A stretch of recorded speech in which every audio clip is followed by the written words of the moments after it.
Well, good morning, Skipper Bob. Yung mga hindi pa nag-subscribe, baka pwede mag-subscribe. O kaya hindi pa nag-follow sa ating vlog.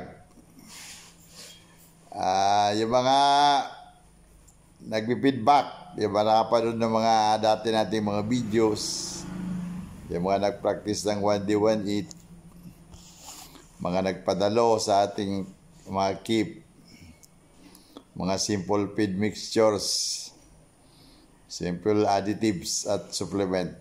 Maraming salamat. Di ko na po mabagitin ang mga pangalan nyo. May mga nagtatanong, siguro ito yung mga bagong subscribers ito o bagong nagpapalo. Ano raw po yung feed mixtures ni Skipper Bob? Well, si Skipper Bob po ay naniniwala dun sa kasabihan na simplicity is beauty.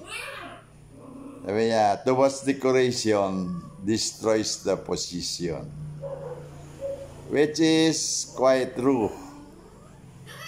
Kaya ang feed po natin is simple lang. Ito po is not an endorsement. Ito po talaga yung ginagamit ko. Simula pa i-cord hanggang sa ilaban.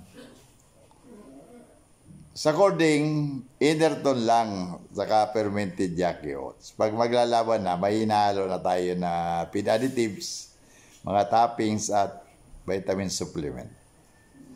Just enough. Hindi po masyadong magarbo.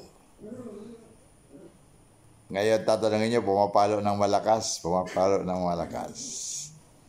Matibay. Lumalaban ng drug.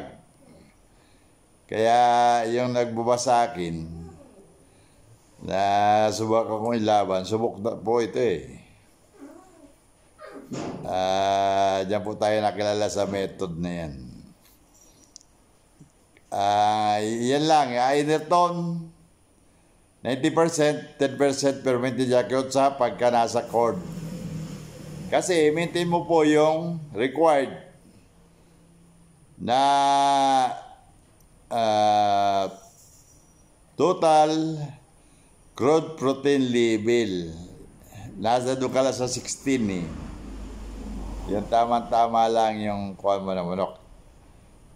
At hinahalo mo ng fermented Jackie oats, nagkakaroon ka ng amino acids. Yung amino acids po, that is the building block of protein.